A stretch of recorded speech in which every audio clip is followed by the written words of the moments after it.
Rita Ford's music boxes.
Dozens of antique music boxes at Rita Ford's. They come in all shapes and sizes, but not in all prices. There's primarily one price, expensive. If you like this sort of thing, you have to have the wallet for it as well as the ear.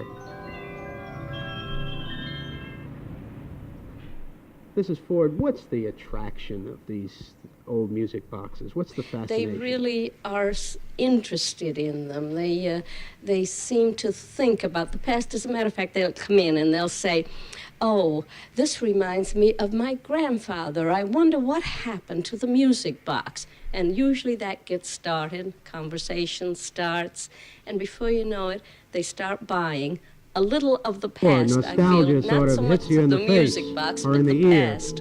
Antique music boxes are so much in demand all over the world that now we have people coming from Europe looking for music boxes.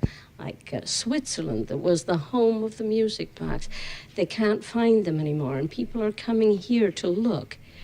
Germany, the same thing. We sent one to Guatemala the other day, and I find that it's very interesting. The further away people come from, the more you realize how much everybody seems to need a little of the past. Mrs. Ford has lots of unusual antique music boxes, but maybe her pride and joy is this great big box against the wall. Tell us about that one, Mrs. Ford. How old is it to begin with? Well, that box was made by Nicole Frères in Switzerland, and that was made about 1865. It's a very beautiful quality box. It has about 6 cylinders, each of them playing certain types of songs. Some of them will play overtures, and some the folk songs of the day, or the dances, or sacred music. But it's particularly interesting because it is not only, say, top quality, but it does have a little history that I think should be interesting to every American. It did belong to one of our Civil War generals, General Benjamin Franklin Butler of Civil War fame. I think he's from Louisiana, and he has quite a history of his own. And so I just feel that that's just nice to have, because there are so few music boxes that have that type of an interest as to who owned them and why.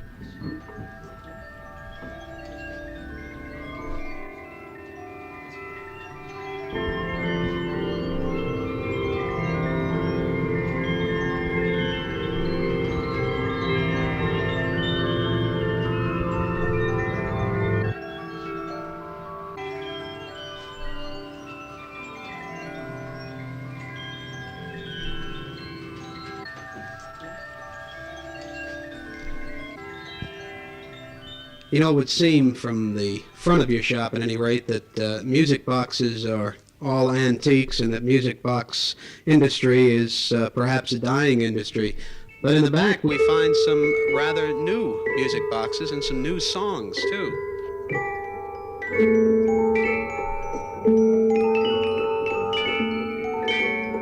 Yes, we developed that as the years went on. Originally, probably for the first 15 years that I was in the music box business, it was impossible to sell anything new.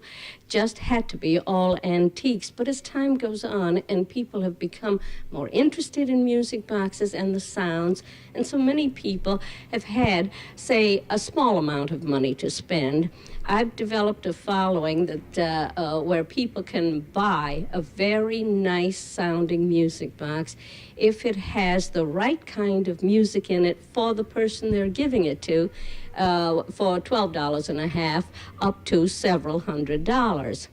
You said that you were responsible for some of the songs being on these music boxes too, like the Dr. Zhivago theme, for example. Well, that's true. We got started with that, say, at the time that Lara's theme song came out, and people immediately liked it, so that it seemed to be just right for music box tempo. It was made by the millions in Europe and in Japan, and you'll find it from anywhere to a very $3 item right up to several $100, depending upon the size of the unit. That gives you the number of notes that it can play. We also started Impossible Dream and any number of other types of songs that have come out.